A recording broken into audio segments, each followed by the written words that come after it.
So, ayan yung mga nag-grocery natin today. Ngayon na ulit nangyari to na madami na kaming nag-grocery na enough na for 1 month na grocery namin. Kasi monthly nga kami mag-grocery. So, ngayon medyo kompleto na yung laman ng supermarket. At saka, mas medyo konti na yung tao, hindi na ganun kahirap mag-grocery. According kay Daddy. Kasi hindi naman ako lumalabas talaga nung quarantine siya lang yung may pass. And then, ito naman yung binili naming veggies and fruits online.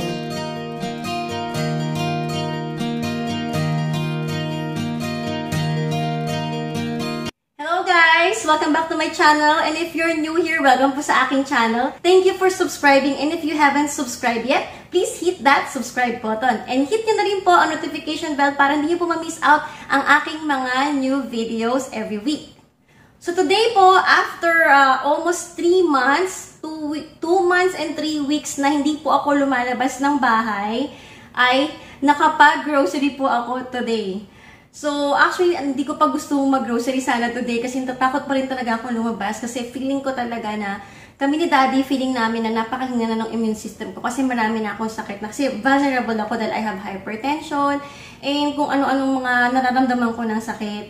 So, since gusto ko lang din mag-grocery para ma-check ko kung ano pa yung mga kailangan namin. Sumama talaga ako kay Daddy today na mag-grocery. And nakakatuwa kasi mas marami ng laman ang supermarkets ngayon compared nung talagang kasagsagan ng ating quarantine, yung ECQ. Ngayon GCQ mas marami na siyang laman. And also, hindi ko naranasan yung pumila sa labas pa lang ng mall, sa labas pa lang ng supermarket, nakapila ka na bago ka pa makapasok sa loob ng supermarket, tapos pipila ka pa ulit para makapasok mismo dun sa mismong grocery store niya. So, lahat yung pinagdaanan ni Daddy nung ECQ, siya lang yung nag-grocery. So, parang nakakahawa talaga. And tagang salute ako sa mga Daddy na sila yung nag-grocery para sa pamilya natin. Sila yung tinatawag na alay.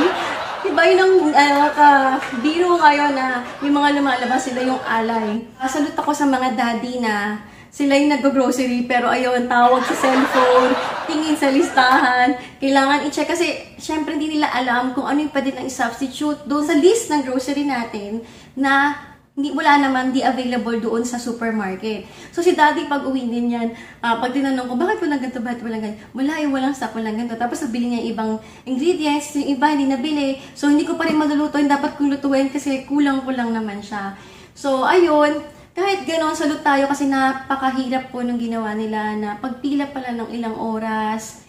And then, yung pagbubuhat lahat. And then, kanina naranasan ko na, yun nga, paglabas mo, pag uwi mo ng bahay, diretso ligo ka na, diretso, kailangan lahat ng damit mo, diretso labahan, tapos ligo ka na dahil kailangan linisin mo agad yung sarili mo. And then, pag nasa labas ka, syempre, mag-mask po kayo, magdala po kayo ng alcohol, iwasan nyo humawak ng mga items na hindi nyo naman bibilhin. Hanggat maaari, iwasan nyo hawakan yung mga nasa grocery. Kung ano lang po yung bibilhin nyo, yun lang po yung hawakan nyo na.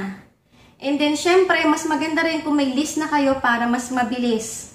Kasi ako, bago kami pumunta ng grocery, may list na din ako, pero medyo natagalan pa kami kasi hinahanap pa rin namin yung mga hindi namin makita. And then, may iba pa rin naman hindi namin nabili doon sa nasa list namin.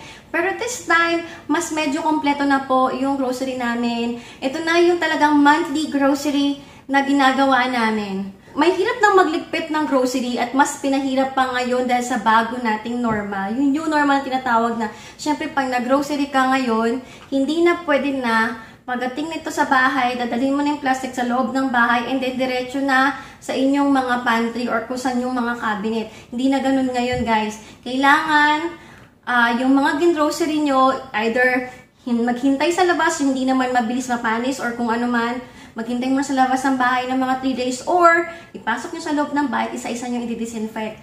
So yun, pakikita namin sa inyo ngayon kung paano kami mag-disinfect ng mga grocery namin.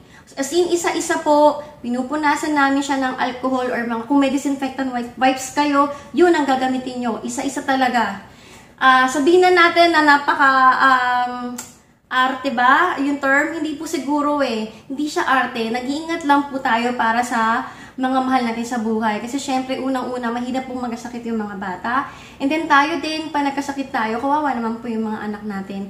Kaya siguro itong precautionary measure na to, itong preventive measure na to na paglilinis ng groceries, kahit nakakapagod, kahit dagdag siya sa trabaho natin, wag po nating skip kasi para sa atin din po to, para sa kalusugan po natin. Yun na nga, since almost 3 months na hindi ako lumalabas, ramdam na ramdam ko yung effect sa akin ng paglabas. Paglabas sa paglabas ko pa lang, actually nasa kotse pa lang ako, medyo sinisipon na ako. Kasi alam mo yun, pag lagi ka lang nasa bahay, tas maalikabukang ka sa labas ng bahay and then mag-travel ka, ramdam ko na parang sisipon na ako ng konti. Kasi ganun talaga ako eh. Mabilis akong ma-allergy sa dust. So paglabas ko kanina, naramdaman ko na sisipon ako at saka medyo natatakot talaga ako. Alam mo yun, nandun yung hindi talaga normal na pag lumalabas ka ng bahay, medyo nandun na yung kaba na pag-uwi mo, baka may dala ka ng sakit or syempre, di ba, ayaw mong madala yon sa pamilya mo. Kaya, sobrang ingat kami ni Daddy sa pag-grocery. Today, magma-monthly grocery haul po tayo dahil finally, medyo nakakompleto po kami ng aming grocery this month. Ngayong GCQ na. And then also, ipapakita ko rin sa inyo ang aking online market haul. So tara na, samahan nyo kami na maglinis at mag-ayos ng aming grocery. Gagawin din sana namin ito na pantry organization tsaka ref organization para ipapakita namin sa inyo kung paano namin ino-organize itong lahat na pinamili namin. Pero, hindi na po sa itong video na to. Abangan nyo po siya sa susunod ko pong vlog naman, yung pantry organization and yung ref organization. Kaya samahan nyo na po kami na mag-disinfect ng aming mga pinamili at alamin kung ano po yung gino-grocery namin monthly.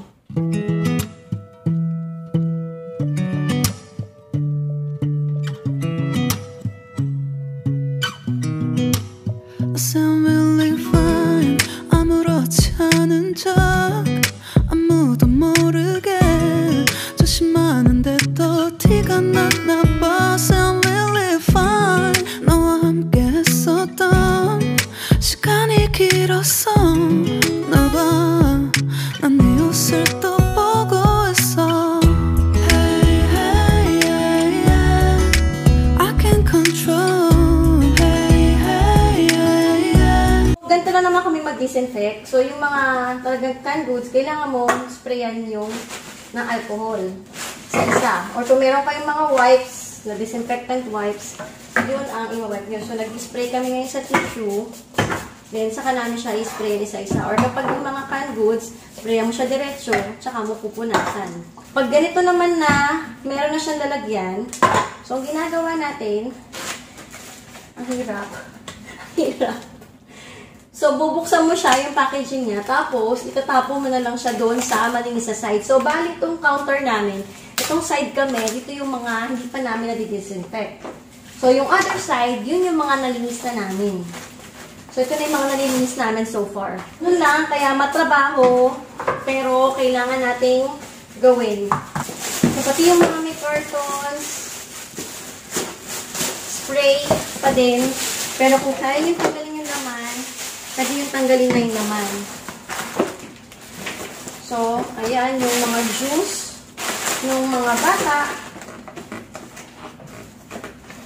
Tatanggalin lang niya ulit sa box and then tapon sa other side. So, yun lang. Paulit-ulit lang.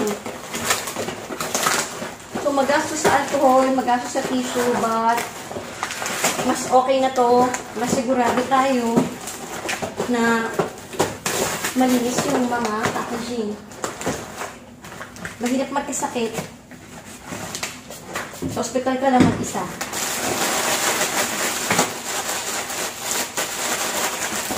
Ito naman, pwede naman din yung tanggalin na sa diretsyo. Kaso, kaya hindi ko siya tinatanggal kasi gusto ko pa pag nalagay ko sa pantry, ginugupit ko lang siya tapos nilalagay ko sa mga baskets ko, sa mga containers ko. So, pag medyo ramdam nyo na hindi na-dump yung tissue nyo, spray lang ulit.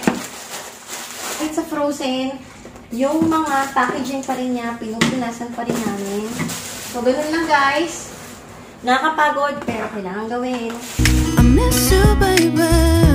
Hey, hey, yeah, yeah. 난 좀 더 빨리 널 잊어야만 해. 우리 헤어졌던 수요일 밤이 기억나. 말없이 걸었었던 너와의 마지막 밤. 우리 헤어졌던 수요일 밤이 기억나지 않게 I still really fine. 다 잊었다 생각했는데 추억이 잠시 널 떠올린 거야. Still really fine. Hey, hey, yeah, yeah. I can't control. Hey, hey, yeah, yeah. I miss you, baby. Yeah, yeah, yeah. 너무 어려워. 항상 이별은 쉽지 않아. 우리 헤어졌던 수요일 밤이 기억나. 말없이 걸었었던 너와의 마지막 밤.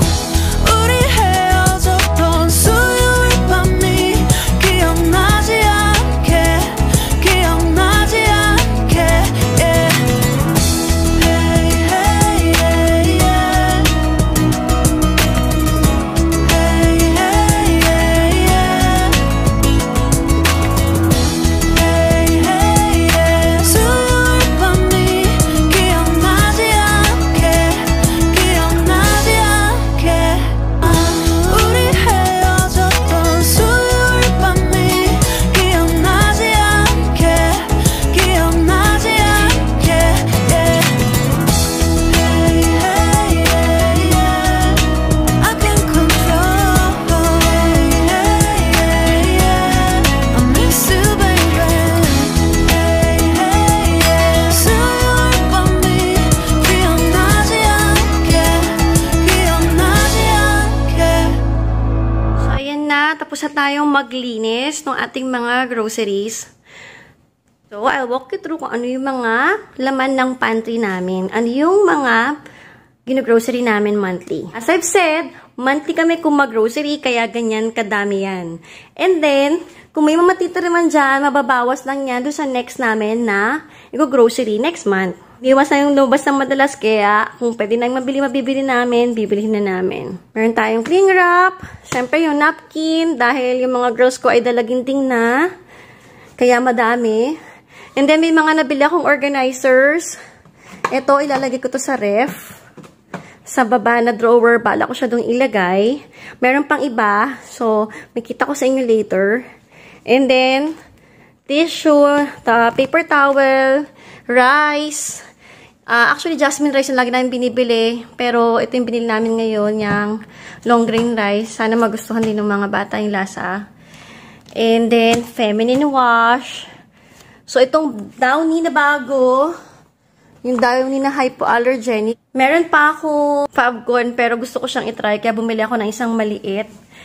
And then, Pringles, favorite na kainin ng mga bata yan, lalo na kapag nagmo-movie time. And then, itong pesto na sauce, yan, nalulungkot siya, isa lang siya. Nag-iisa na lang yan nakita ko kanina sa grocery. So, sa supermarket, so kinuha ko na rin siya. And then, yung pancake, ayan. Maya na pancake. So, yan yung brand na gusto lang namin for pancake. So, hindi ako gumagawa ng sarili naming pancake na recipe. So, yung Maya na lang, kasi gusto naman ng mga kids yan sobra. Mas gusto ko rin to talaga. And then, yung luncheon meat. So, yung Pure Foods na luncheon meat. And then, itong Star na sweet blend. Pag nagtutoast kami ng bread, ito yung ginagamit namin. And then, meron din kaming mga seaweeds, nori sheet, kasi nagbabalak kaming gumawa ng nauusong baked sushi. Well, sana magawa ko yan.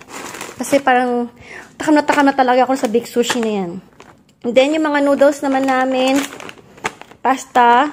So, may penne and may elbow macaroni kasi naka-meal plan kami, nagagawa kami ng Bake Mac for this week. Ito naman, stock lang. And then, ito pala na-skip ko. Brown sugar, white sugar. Ang konti na nabili namin. Huli ko na itong naalala. And sabi ko kay daddy, kumuha lang siya ng isa. Ayun, 1 kilo nga lang yung kinuha niya. Akala ko naman tag 2 kilo. Then, cotton and some hand gloves for cleaning. And balik tayo dito. Pineapple juice para sa pagluluto lang to. And isang root beer para kay Bunso.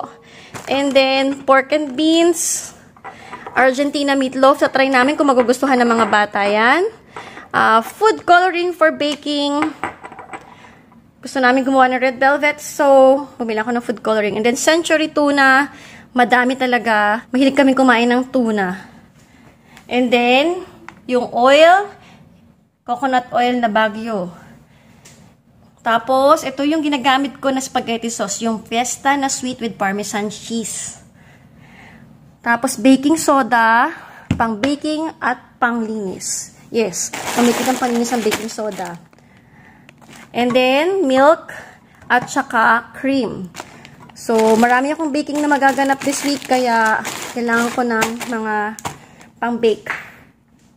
And then, itong crispy fry mix. Ay, hindi crispy fry ba to? Big Crunch na Golden Fiesta. So, pang chicken namin, pang fish fillet, or kung ano man kailangan i-breading, yan ang ginagamit namin. So, tomato paste. So, nakaraan na grocery haul ko, sinabi ko hindi ko kailangan itong tomato paste. Pero ngayon, kailangan ko na siya. Ginagamit na namin siya pag gumagawa ako ng pizza sauce. So, ito naman, broth cubes, beef broth cubes. Mahilig kami na beef yung nilalagay kapag nagluluto kami. So, ayan. Dinalawa na namin. Strepsils ni Daddy. And, wala akong makitang McCormick na nakabattle na curry powder. So, ito yung binili ko. Dahil kailangan ko siya sa isang gagawin ko. Caldereta mix. Kare-kare mix. Natry namin tong Korean na fried chicken soy garlic. Natry na namin to dati, pero nung hindi pa kami magaling masyadong maggawa na kung ano-ano. So, tatry namin ulit ngayon. Baka maiba lasa. And then, itong tempura na fry set. Then, syempre, iodized salt. And mga noodles.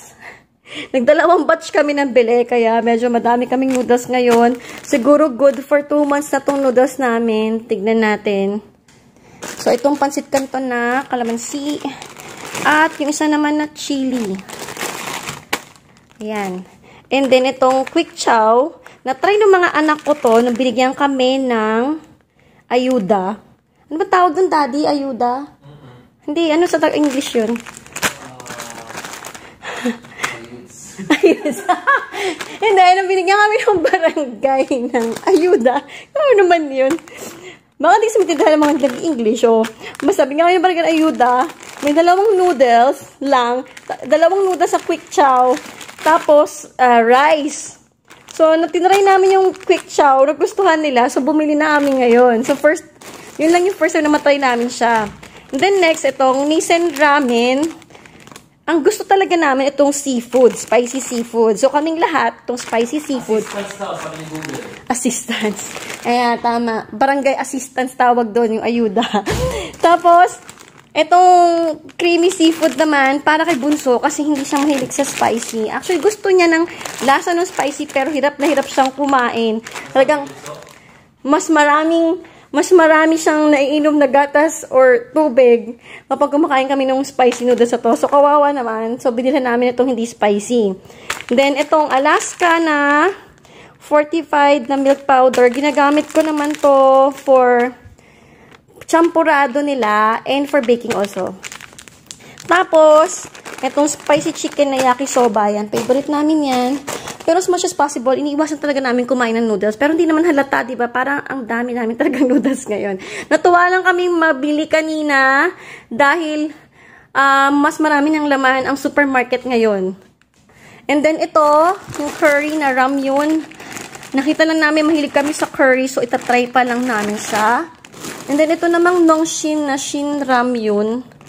Natry namin yung black nito. Masarap. Talagang gusto namin yung lasa. Ay, napakaanghang.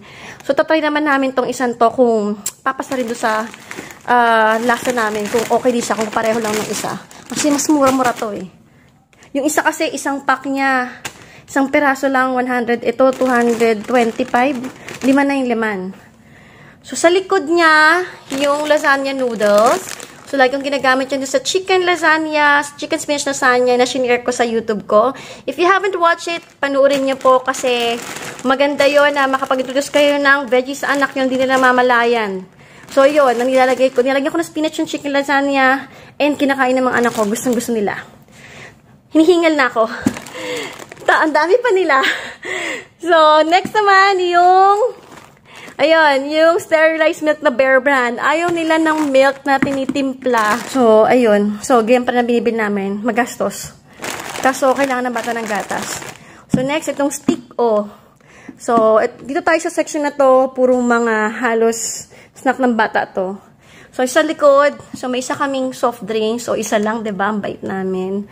Isang soft drinks lang, pero no sugar pa yan. And then, yung aking Japanese mayo. And yung sweet chili sauce ni Daddy. Toyo na Silver Swan. Silver Swan muna ako. Tinry ko kung maging okay siya. Kasi Kiko man yung binibili ko. Kaso, ang mahal. Try natin magtipid. So, nag-Silver Swan muna ako. And then, Papa Ketchup. Sobrang gusto ng anak ko yung Papa Ketchup. Pag bumibili kami ng small bottle na katulad lang nito, parang siguro mga isang kainan o dalawang kainan, ubus na yon. Kaya, ayan na binili namin. Hindi na siya pwede magreklamo. Madami na siyang ketchup. And then, yan din na gusto kong ketchup. And then, tinapay. Isa lang yung binili namin kasi meron pa kami isang stock sa ref. Tapos, toilet tissue. And then, yung snack ng mga bata, ayan. Bumili ako ngayon ng juice at ng chocolate. So, mga 2 months na tayo hindi bumibili nito, no? So, buong quarantine, hindi kami bumili nito. Walang laman yung rep namin na juice. So, pwede na silang bigyan ng juice. So, bumili kami ng tag-isang pack. So, itong Minute Maid na apple juice. At saka, itong Chucky na chocolate. Actually, ako binibigyan sila nito, lalo na yung bunso ko. Kasi naging hyper siya lalo. Hyper na nga siya, naging hyper pa siya. Pero since 6 lang naman yan, mabilis mauubos yan. And then, Fudgy Bar, 2 pack. Hansel, 2 din. Is magkaiba, isang mocha, isang chocolate. Oreo, 2 din. Kasi ang bilis-bilis kainin yan ng shobe ko. Mukhang monster siya ng Oreo, sobra. Favorite niyang midnight snack yan. Or basta snack, kung anumang oras. Tapos itong Choco Mucho. Yan, favorite din namin lahat. Mura na. Saka okay pa yung lasa. So next is itong Nissan Wafer, yung jumbo size. Kasi pag yung maliliit, ang daming wrapper lang na nagagawa. Ang daming bukasan. So, yan ng jumbo, yung binibili namin na Nissan Wafer. Jumbo nga ba ito? Ayan, o yung jumbo na. Binalala nyo dati, yung Nissan Wafer, maliliit lang yung pakete niya. Tapos parang isang subuan lang ng anak ko ngayon yun. So, ayan na, malalaki na yung binibili namin yung jumbo. And then, itong Choco Mallows. And then, bumili kami ng konting papasaya ng buhay. Para sa mga bata, itong Reese na peanut butter cups. Favorite nila, sobra yung Reese kasi. So, may nakalimutan pa ba ako dito? So, yan yung nasa ating Center Island. Nakakapagod. Ayan. Yan siya. Lahat ng mga sa Center Island. Then, punta naman tayo sa makasalanang mga pagkain. Medyo makasalanan na yung noodles. Makasalanan talaga yung noodles. Ito yung mas makasalanan pa. Yan ang mga makasalanang pagkain section. So, ito, balak namin. Itatago namin siya. Sa hindi nila masyadong napapansin muna, konti lang lalabas namin. Kasi kung pwede talaga, ayaw namin na puro junk food sila. Kasi nawawala yung appetite nila sa pagkain. So, ayan. So, meron tayong choc nuts, favorite ni Achi. Tapos, yung cheesy kay Bunso, piatos kay Bunso din. Ito kay Achi. Yung pillows, gusto nilang lahat yan. So, yung Nova, si Achi rin may gusto nito eh. Si Chicharon naman, yan yung gagamitin ko para sa tofu sisig ko. And then yung V-cut, para kay Shobe at kay Daddy. Yan. Actually, para sa lahat din yan. Pero mas more on kay Shobe at kay Daddy. Nag-aagawan sila. Nagkataguan pa sila yan para lang di maubos yung V-cut na yan. So, ito yung mga makasalanang pagkain na dapat medyo itago. Unti-unti lang labas para hindi puro yan ang kainin ng mga bata kapag gusto nilang mag-snack. And then last, finally, malapit na tayo matapos. Ito namang ating fresh produce. Yung ating veggies and fruits and yung egg. So, Ito ngayon ating ang fresh produce. So, mayroon tayong eggplant na isang damakmak. Nang in-order ko ay 2 pieces para 2 kilos ang binigay sa akin. So, ipamimigay ko na lang yung iba kaya sa in-laws ko at saka sa sister-in-law ko. Kasi, anhin ko, dami-dami ng mga eggplant. Parang, babaguhin ko yung meal plan ko na 2 linggo, puro eggplant. So, ayan. Tapos, may kalabasa as usual kasi favorite namin mag-fried kalabasa. Petchay for our kare-kare na dumami din. Carrots, yan. Sandamakmak kasi for juicing. Mas gusto ng mga bata yung carrots na juice. And then, fruits. So, meron tayong orange, apple, and lemon. Pang-juicing din yan. And then, meron tayong Baguio beans, cabbage, string beans, at itong bell pepper. Tapos, yung saging natin, so may lakatan tayong banana at meron tayong saba. So, yung lakatan, gagawin ko siyang banana muffin. Tapos, ito naman ay para sa arroz ala cubana and for turon ni bunso. Tapos, itong cucumber, pang juicing din.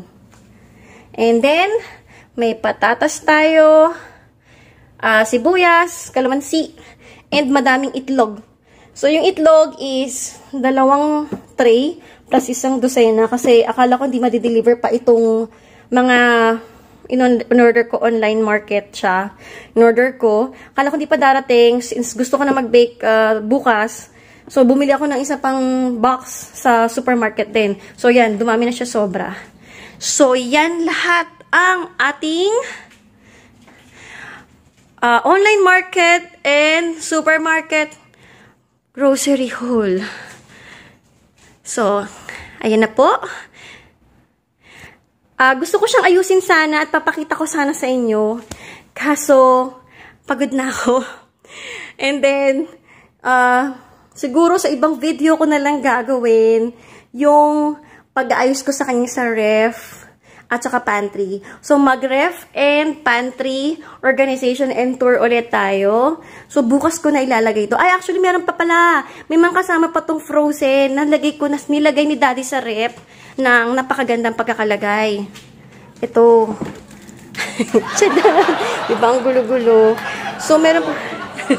So, may mga binili, meron pang mga frozen. Actually, wala pa kaming meat na hindi nasama dun sa online market. Wala daw silang stock. So, bibili pa kami sa SNR ng mga meat. So, papansin nyo, wala kaming meat. So, bumili kami ng ice cream na pampasaya ng buhay. Tapos, itong nuggets. Dali lang. Salmon. Tapos, hotdog. And, shrimp.